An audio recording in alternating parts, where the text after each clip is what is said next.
Halo teman-teman semua, perkenalkan kami dari kelompok 5 Fast F Tujuan. Kali ini kami akan mempresentasikan materi tentang inflasi. Guru pembimbing kami yaitu Ibu Kurniawati. Kami berasal dari Semanegeri 2 Kota Jambi. Berikut adalah anggota kelompok kami yaitu Andre, Rofif, Fiesha, Priscilla. Inflasi dikutip dari laman resmi Bank Indonesia BIE, inflasi diartikan sebagai kenaikan harga secara umum dan terus-menerus dalam jangka waktu tertentu. Kenaikan harga dari satu atau dua barang saja tidak dapat disebut inflasi, kecuali jika kenaikan meluas atau mengakibatkan kenaikan harga pada barang lainnya. Inflasi juga dapat diartikan sebagai kenaikan harga barang pokok karena ketidakseimbangan ketersediaan barang dengan permintaan masyarakat. Kebalikan dari inflasi disebut deflasi.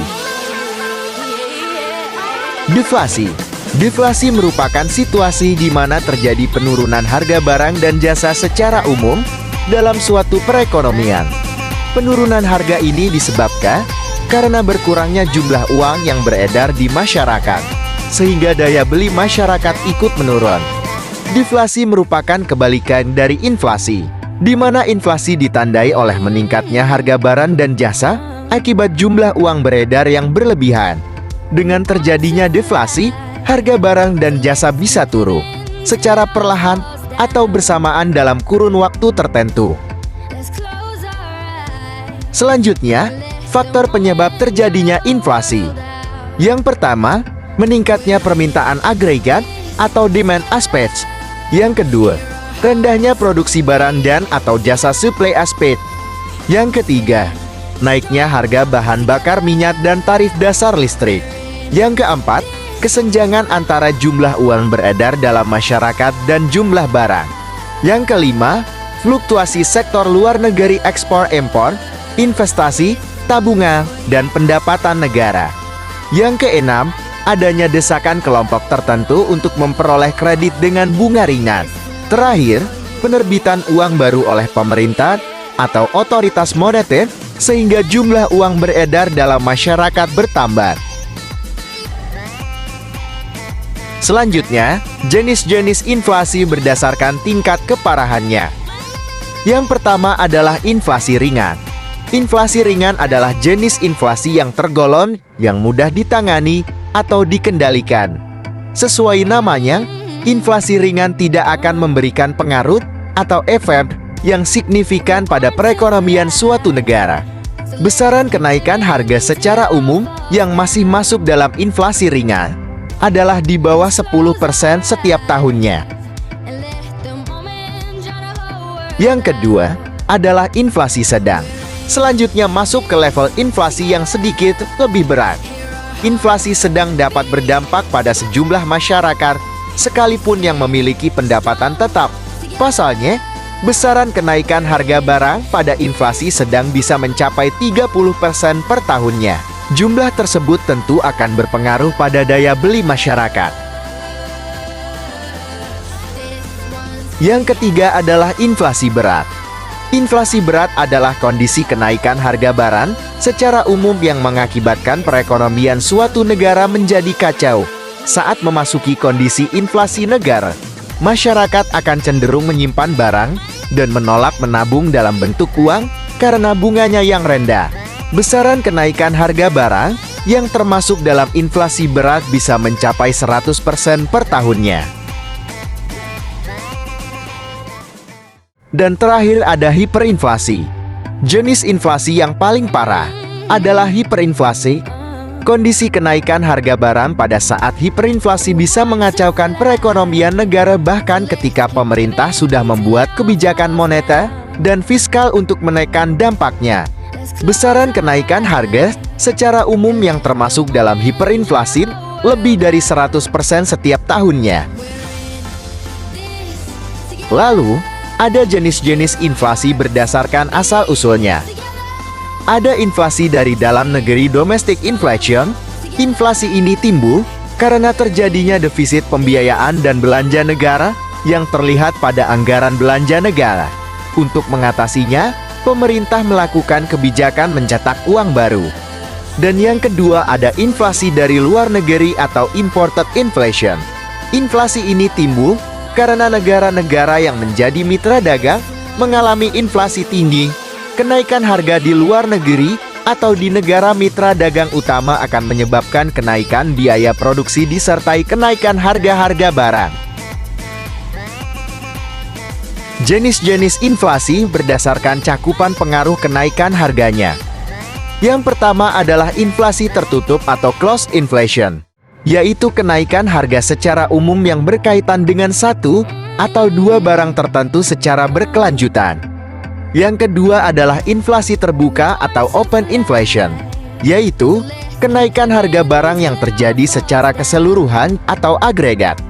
Dan yang ketiga ada inflasi tidak terkendali atau hyperinflation, yaitu inflasi yang tinggi, sehingga harga barang terus berubah dan naik. Kondisi tersebut menyebabkan nilai uang terus merosot. Selanjutnya, ada dampak positif inflasi bagi perekonomian dan penghasilan masyarakat. Debitur. Bagi debitur, inflasi akan menguntungkan saat pembayaran utang. Nilai real uang lebih rendah daripada saat meminjam uang dari kreditur.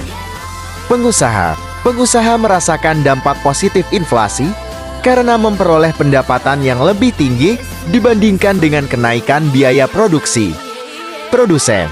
Jika harga barang naik, produsen akan menambah jumlah barang yang ditawarkan. Penambahan ini akan meningkatkan pendapatan produsen. Selain dampak positif, ada juga dampak negatif inflasi bagi perekonomian dan penghasilan masyarakat. Kreditur. Bagi kreditur dampak inflasi akan sangat terasa. Dengan adanya inflasi, nilai uang yang mereka dapatkan lebih sedikit dibandingkan saat meminjamkannya atau waktu sebelum inflasi. Orang yang berpenghasilan tetap. Orang-orang yang memiliki penghasilan tetap seperti pegawai negeri atau pegawai swasta akan terkena dampak inflasi. Inflasi menyebabkan harga barang-barang naik. Sementara itu, pendapatan bulanan yang diterima tidak naik. Inflasi membuat tingkat kesejahteraan rakyat menurun, karena daya beli masyarakat juga menurun. Selanjutnya adalah bagi penabung. Saat terjadi inflasi, nilai real uang akan menurun. Kondisi tersebut akan merugikan masyarakat yang menyimpan kekayaan dalam bentuk uang tunai. Lalu bagi perekonomian nasional, dampak inflasi bagi perekonomian antara lain meningkatnya suku bunga, menurunnya tingkat investasi, menurunnya daya saing produk nasional, defisit neraca pembayaran, mendorong penanaman modal bersifat spekulatif, memicu kegagalan pembangunan ekonomi, merosotnya tingkat kehidupan dan kesejahteraan masyarakat, serta menimbulkan ketidakpastian ekonomi masa depan. Cara-cara mengatasi inflasi. Yang pertama adalah menetapkan target inflasi. Pemerintah dapat menetapkan target tingkat inflasi yang dianggap wajar dan sehat bagi perekonomian suatu negara. Target inflasi ini biasanya ditetapkan oleh bank sentral dan dijadikan acuan dalam menentukan kebijakan moneter. Yang kedua adalah menggunakan instrumen moneter. Bank sentral dapat menggunakan instrumen moneter seperti tingkat suku bunga, jumlah uang beredar, atau intervensi pasar untuk mengendalikan inflasi. Misalnya, bank sentral dapat menaikkan tingkat suku bunga untuk mengurangi jumlah uang yang beredar di masyarakat dan menekan permintaan, atau sebaliknya menurunkan tingkat suku bunga untuk meningkatkan jumlah uang yang beredar dan meningkatkan permintaan. Yang ketiga adalah menggunakan instrumen fiskal.